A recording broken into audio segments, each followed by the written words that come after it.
Hello, my name is Sasha Struthers. I'm an employment and landlord tenant attorney here in Los Angeles, and today I'm doing a video on kind of the basics of resident managers and a cautionary tale about making your resident manager also your handyman.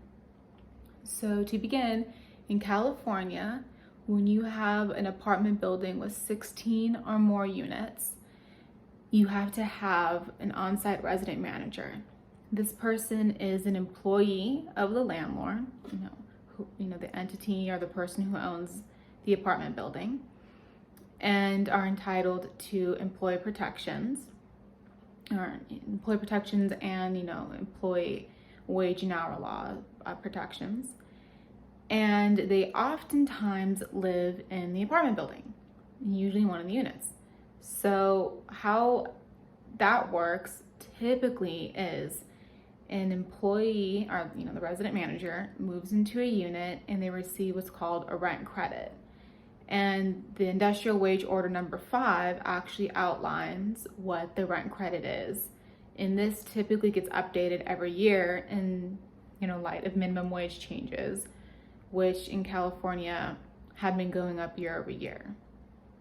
So the resident manager moves in, their rent is reduced by the amount allowed under this ordinance, usually. And in exchange, they do, some minimal work for either the landlord or the management company. What resident managers typically do, I often don't have them do much, but what they typically do is collect rents, which is kind of a dying art because a lot of people pay online now. But they collect rents, they give out notices and warnings to tenants who are violating the lease, who are being very loud, unruly, harassing, aggressive, things like that. They vet tenant complaints, take note of them, and then let the landlord and the management company know what's going on. And they're pretty much the eyes and ears of this, apartment building that they live in. They sometimes do some light cleaning, maybe some sweeping or mopping of the common areas. They can often be the ones that coordinate when a vendor has to come. Let's say you have a plumber, an electrician, they need access to one of the units or, one of the areas of the building. The resident manager tends to facilitate that. Things of that nature.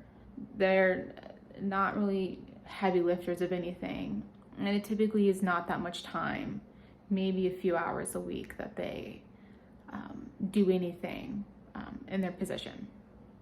So that is kind of what they do.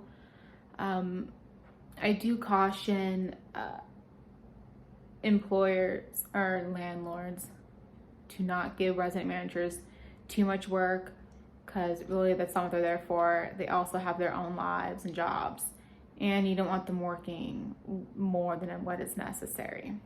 Additionally, one of the requirements in California is a resident manager is supposed to have a written resident manager agreement in place, and it will outline typically the duties and the compensation they will receive. And you should have an attorney draft this, because there is certain language necessary to address the sick leave policies, especially in Los Angeles, as they differ and are a little more protective than the state's sick leave policies. So that's something to consider. Also, your resident manager should be turning in timesheets every week. And you should be looking at those timesheets, and if they're working too much time, you're going to want to address that right away with the resident manager to see what's up, what are they doing, are they fluffing their timesheets, things like that. You want to, catch that early. One of the things that I also, find a little problematic is when resident managers are also the handyman for the building. And the reason why this can be a little tricky is with usually larger buildings, and when you have the RM, the resident manager, also be the handyman, they end up working far more than the resident manager compensation through the rent reduction allows. And that runs amok of minimum wage, overtime, meal and rest break premiums, itemized wage statements, sick leave policies. You end up getting in some hot water, and I've dealt with a case like this, when you're overusing the resident manager and you're not properly compensating them. And under Assembly Bill 5, it would be very likely that the resident manager, who's also the handyman, would be found as an employee of the landlord in his handyman position.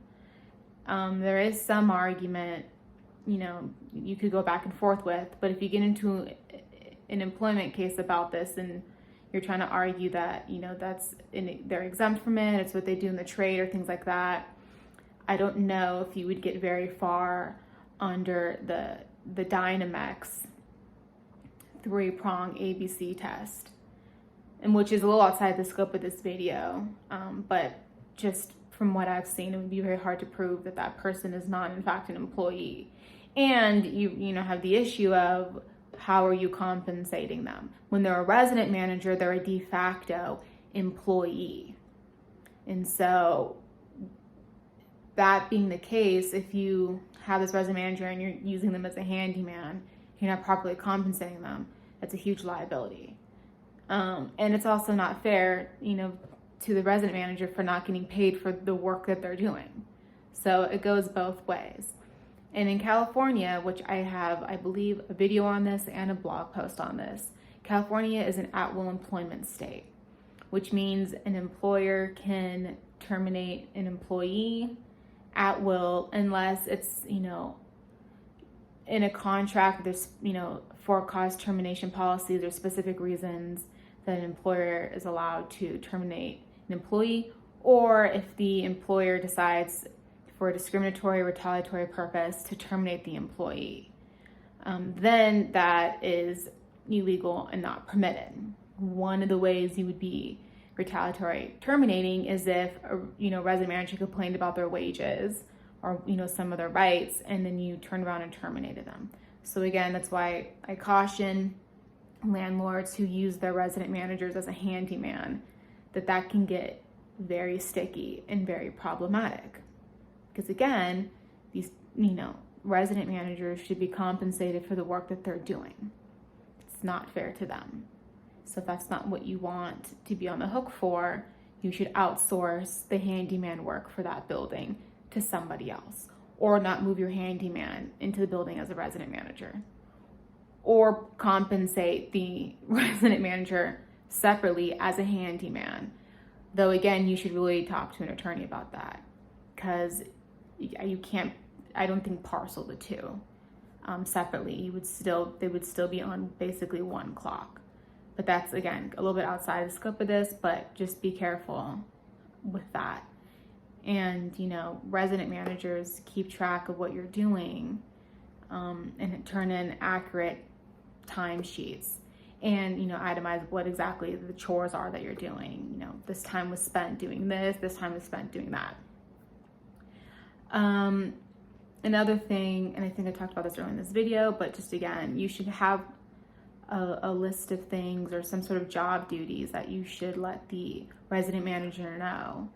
And then there might be some training involved, such as, if you're going to have them do, serve notices on tenants, posting and mailing, you should show them how to do that, and also provide them the supplies in order to effectively do that. But that is also another common resident manager job duty. So this video was not necessarily linear like I anticipated, but I hope it was helpful. Should you be a landlord or a resident manager facing some sort of issues or questions about, this position, feel free to reach out to me. My information is in the description box below, and thank you.